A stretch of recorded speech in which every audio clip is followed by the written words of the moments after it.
Assalamualaikum warahmatullahi wabarakatuh. Pada saat pertemuan silaturahim anggota klasik alumni Gontor angkatan 1991, Profesor Dr. Duta Besar Husnan B. Fanani memberikan arahan tentang peringatan 1 abad Gontor. Kita ikuti bersama-sama ya. Assalamualaikum warahmatullahi wabarakatuh. Alhamdulillah teman-teman semuanya klasik luar biasa,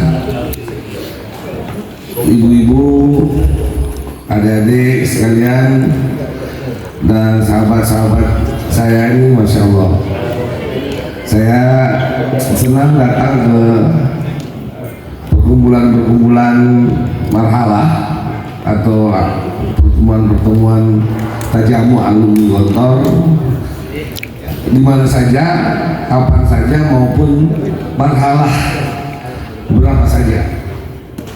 Jadi kenapa seperti itu? Karena buat saya penting untuk terus mendapatkan banyak masukan, banyak input, banyak cerita, keluhan, kebanggaan, kesenangan, kebahagiaan, kesulitan-kesulitan yang dihadapi oleh semua kita, terutama keluarga besar Pondok Gontor dan semua alumni. Apalagi setelah tahun 2018, waktu itu saya masih di Azerbaijan, masih bertugas di Azerbaijan. Tahun 2017 itu orang tua saya, abah saya, Pak Kiai Rusdi B. Fanani meninggal dunia, wafat. Maka 2018 saya dipanggil pulang untuk diminta menggantikan beliau sebagai anggota Badan Wakaf. Badan Wakaf itu, biar antum tahu, anggota Badan Wakaf di Gontor itu semua dari 15 orang. 15 orang itu ada klausulnya. Dari Zuriyah Trimurti itu diambil 2 orang dari setiap bani. Jadi ini ada mas saya nih, mas Kopi ini juga calon anggota Badan Wakaf. Ya kalau nggak di Gontor ya di luarnya nggak. Iya, kalau saya kan luar dalam. Jadi anggota Badan Wakaf itu yang dari Zuriyah itu 2 dari Bani Sahal, 2 dari Bani Zarkasi, 2 dari Bani Fanani. Selayaknya seperti itu. Tapi karena kalau Pak Fanani itu memang anaknya cuma 1, cuma bapak saya, jadi ya cuma ayah saya, walaupun beliau bukan alumni Gontor. Beliau diangkat menjadi anggota Badan Wakaf karena anaknya satu-satunya Pak Fanani gitu. Nah kemudian setelah itu barulah saya diminta untuk menjadi anggota Badan Wakaf karena ayah saya wafat. Dan klausulnya bahwa anggota Badan Wakaf itu harus alumni Gontor, harus alumni Gontor dari unsur IKPM, Ikatan Keluarga Pondok Gontor.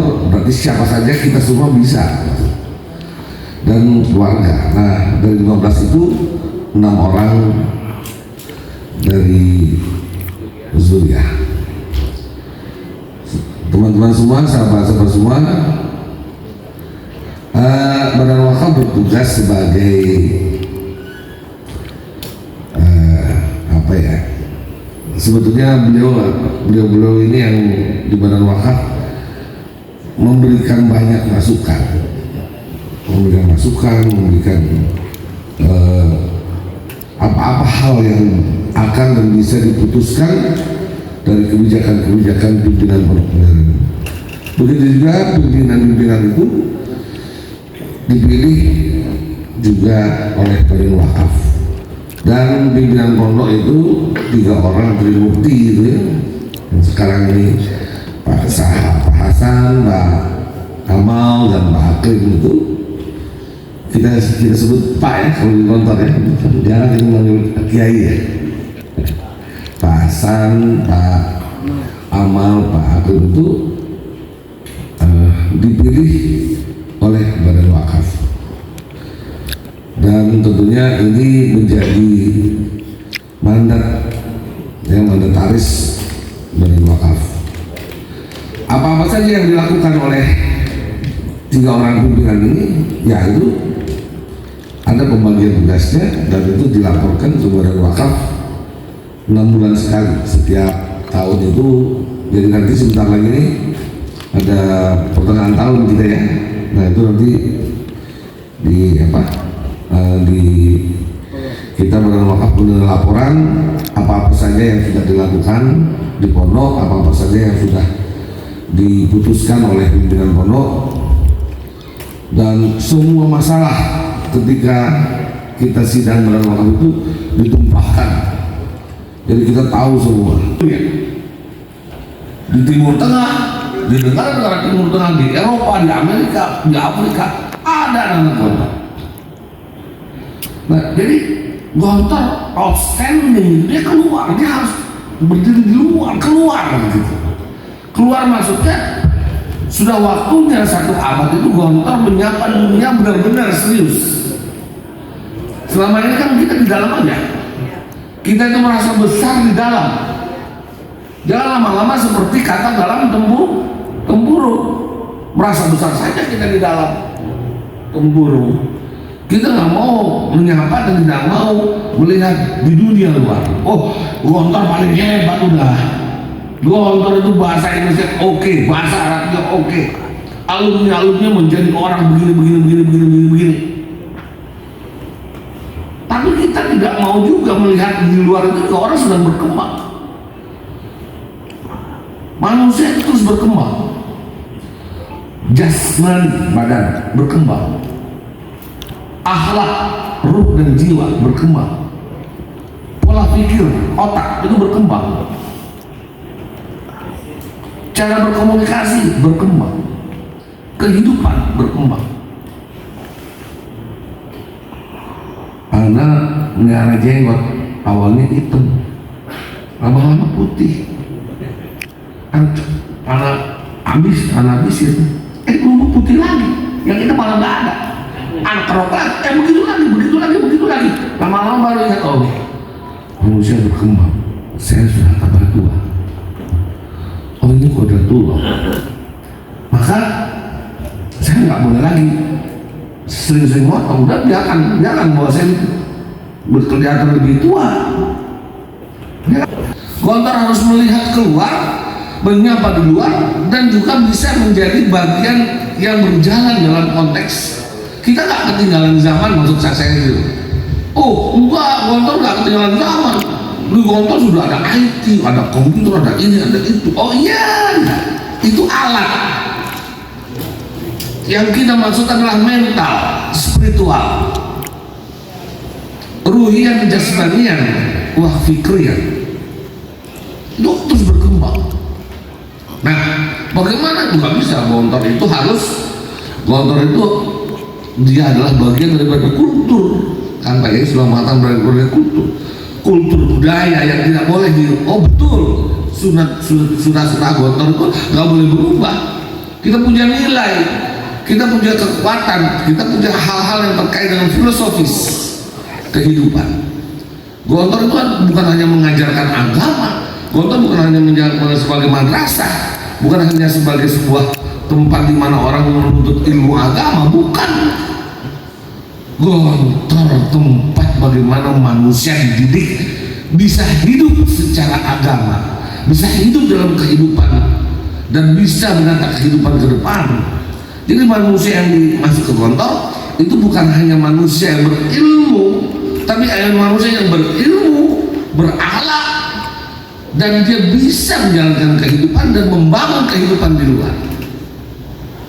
Saya memahaminya seperti itu, sehingga Sehingga Gontor itu menjadi bagian yang tidak terpisahkan dari Indonesia ini, dari dunia yang begitu cepat berkembang.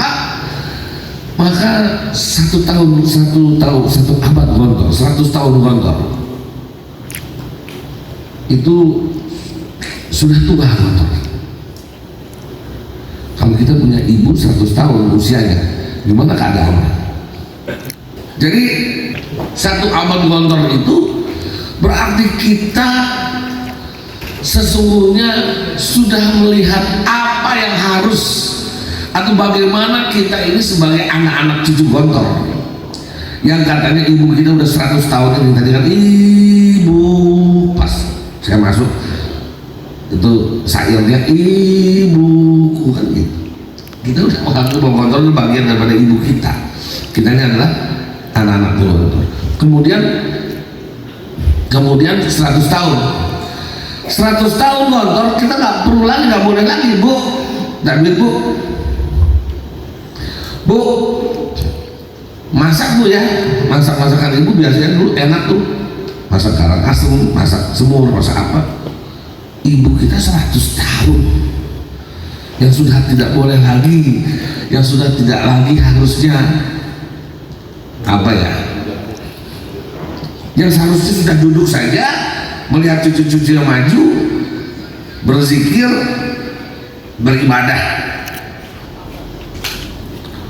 bukan berarti terus vakum. Anak cucunya inilah yang terus menjalani kehidupan di sekitar ibu kita. Jadi kalau ditanya, simpelnya pertanyaannya gini, apa yang kita lakukan, apa yang kita berikan kepada ibu kita yang 100 tahun itu? Gontor yang sudah 100 tahun itu jangan lagi diminta, oh bu, ibu kan besok 100 tahun nih ulang tahun, 1 tahun lagi nih kita mau bikin acaranya ini. Wah, Gontor kan kaya, punya wakaf di mana-mana, gampang lah bikin acara. Jangan aja tinggal minta ke Pak Yayasan. Pak Yayasan nanti sibuk ya, Pak Yayasan langsung ke ADM. Untuk 100 tahun mah gampang lah. Untuk satu abad Gontor mudah lah. Ternyata kita melihat 100 tahun ibu kita memberikan atau tidak memberikan apa-apa, justru malah minta. Makanya kemudian saya berpikir karena 100 tahun ini adalah satu abad di mana Gontor sudah memberikan segala-galanya kepada kita, sudah membangun sebuah peradaban. Gontor itu bukan lagi seperti madrasah biasa atau pondok pesantren, dia melebihi ormas. Kalau Muhammadiyah berdiri 1912, NU berdiri 1926, NU berdiri 1926 awal, maka Gontor 1926 akhir,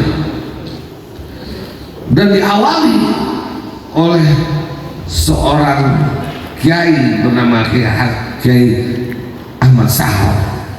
Tahun 26 belum ada Trimurti, menurut saya, kalau buat saya belum ada Trimurti, yang ada hanya pakai Sahal. Tahun 36 barulah membangun sebuah lembaga baru yang namanya KMI, baru di situ ada 3 orang, Trimurti, Pak Sahal, Pak Fanani, dan Pak Zarkasi. Ingat tahun 26 itu Pak Sahal itu usianya 25 tahun, seumuran anak kita yang baru S1, baru seger-segernya. Beliau lahir 01, jadi Pak tahun 26 25 tahun. Pak Fanani masih belajar di mana-mana, usianya 5 tahun di atasnya di bawahnya Pak Fanani, Pak Sahal, berarti 20 tahun belum apa-apa itu orang, masih belajar di mana-mana. Kalau di Gontor itu baru kelas 5, kelas 6, belum kuliah, belum apa. Apalagi di bawahnya lagi Pak Zarkasi yang lahir 1910, tahun 26 itu berapa usianya? 16 tahun, anak kelas 3 KMI. Jadi belum ada Trimurti, yang ada hanya Pak Yai Sahal, karena Pak Yai Sahal itulah yang dipanggil untuk meneruskan Tarbiyatul Atfal dan Sulamul Mu'allimin wa Ta'alimin di Gontor ketika ayahnya wafat, Santoso Agung Bestari. Teman-teman sekalian, kalau saya cerita sejarah panjang ya, kita hari ini harus happy, harus banyak berdoa, terus kita bersama dengan yatama kita ya. Saya nggak mau cerita banyak, tapi intinya ayo dalam konteks satu abad apa yang kita bisa berikan buat pondok, bukan sebagai pondok sebagai sebuah lembaga, tapi dia sebagai ibu kita. Apa yang kita persembahkan buat ibu kita 100 tahun. Nah, saya di luar Gontor hanya membuat 2 acara, tapi besar-besar. Semalam baru meeting itu sampai jam 1 malam itu. Saya membuat pertama adalah konteksnya pramuka Jambore Dunia Muslim tahun 2025 di Cibubur yang diikuti oleh seluruh pondok-pondok pesantren di Indonesia, juga negara-negara OIC, negara-negara organisasi konferensi Islam. Kita undang semua 57 negara, plus nanti di akhir tahun 2026, di akhir 2026 kita akan membuat silaturahmi nasional. Mudah-mudahan bisa kita buat di GBK, Gelora Bung Karno. Nah, ini perlu siapa panitianya? Panitia kita semua, anak-anak Gontor. Teman-teman klasik saya lihat lebih luar biasa yang sudah meninggalkan kita berapa orang? 48 dari saya angkatan 86 itu 285. Sekarang yang sudah wafat itu 70 orang. Jadi sekarang tinggal 215 orang.